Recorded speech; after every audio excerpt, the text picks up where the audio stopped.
My name is Dilip Kapur. I'm the founder and president of Hidesign, a leather goods brand which is internationally available and all over India also. You know, my name is Punjabi, so I am Punjabi, born in Delhi, but my parents moved when I was very young. When I was only 3-4 years old, they moved to Pondicherry and they joined the Aurobindo ashram there. And it used to be a French colony at that time. So we had to actually get a passport and all that to go to Pondicherry. I grew up in the ashram school there, which is quite an unusual school because it's not connected to any system and it's a free system of education.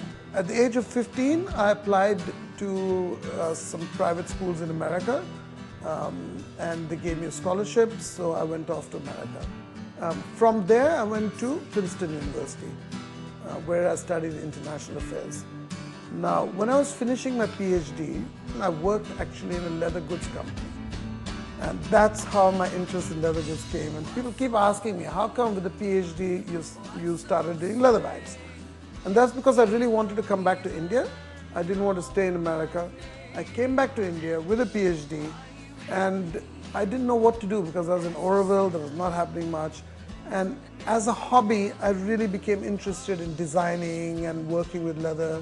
So with one worker and myself, we started making leather bags. You know, one by one. I used to make one bag a day. And when we were making one bag a day, we got this massive order of 1,400 bags from a German company. You know, after 5 months, I'd only delivered 200 bags. I designed this bag in 1979. For the first 10 years, I considered it a hobby. And then we made our first factory. I had never taken a business course. I never thought of myself as a businessman at that point. 25,000 rupees is where I started, okay? And that was just the money that I brought back from America that I had. So that was what it started with. And you want me to really tell you how much money I have now? Forget it, I'm not gonna tell you that.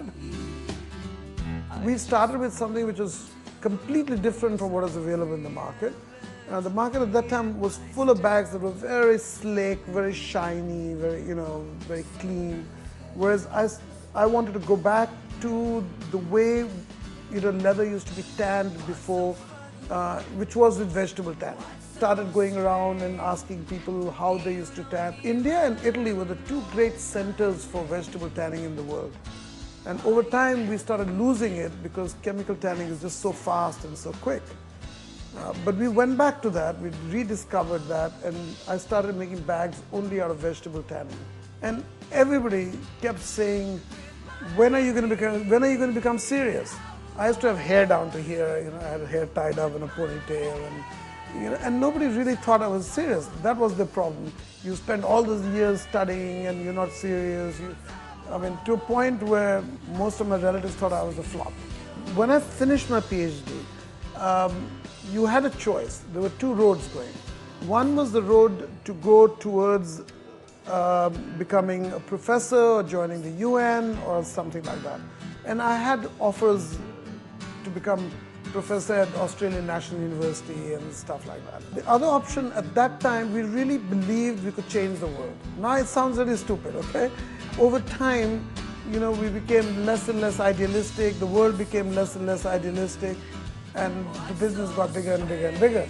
So if I was, let's say, 90% idealism and 10% business, is gone now more and more like I'm maybe 70-80% business and 20-30% idealist. But I still teach in the Oroville school, I still work in Oroville, still believe in it. Whatever I did is something that I believed in.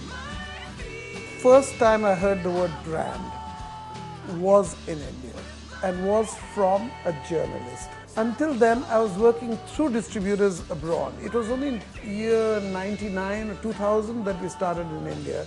And we just thought of it as another market. We were already doing well in UK, Australia, United States, New Zealand, Sweden, Denmark, those type of countries. First, look for a distributor, we couldn't find one. So we said, okay, we'll make our own store. So we made a store, and that store did really well. And then we made another store, And this is the first time that we were out in the market directly talking to the customer. And it was really exciting. So I suddenly realized that it was a product which is so different from every other that people were really excited by it. You know, people don't get excited about things that look like everything else. They only get excited when you're different. So suddenly you realize that in India there was a client base which liked natural products, which was educated, which was curious about it. The name was originally was Hidesign. Then our PR agents in London, he said, hey, that's too much like a hippie brand.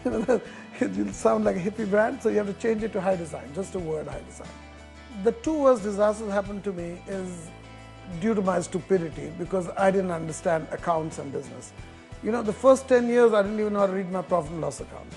So twice I got cheated really badly, and twice, you know, that was a big disaster. But the one thing we never faced was something that really kills brands, and that's when the customer doesn't want you. India has become our #1 market, can you believe it? The last 2 years, right in the middle of the recession, we kept growing by more than 30% in India. So I think as a market, India is fabulous. Now, is it good for a small or medium? I think, you know, you need to have something which the large ones don't have. Either you need to be innovative, more innovative than the large ones have a hard time being innovative. Whereas if you're smaller, you can be something special, something different. So it's either that or you have to be less expensive than them. So if you have one of those two, I think it's a fabulous market. You know, I think 24/7 if you're working, you're a donkey and not an entrepreneur. I think that doesn't work at all. Because then you can't think. You know, being an entrepreneur is being able to think. And that definitely doesn't come by working so much that your mind is exhausted. What is it about Hidesign that makes it very, very recognizable? Number one is natural. And number two, for us, a design has to be something modern and contemporary. Number three, I think it's very important to me that we're always different from other people. I think that's, in a way, kept me going. But you know, on a day-to-day basis, you just kept going. One day you suddenly realize, hey, I'm not poor anymore.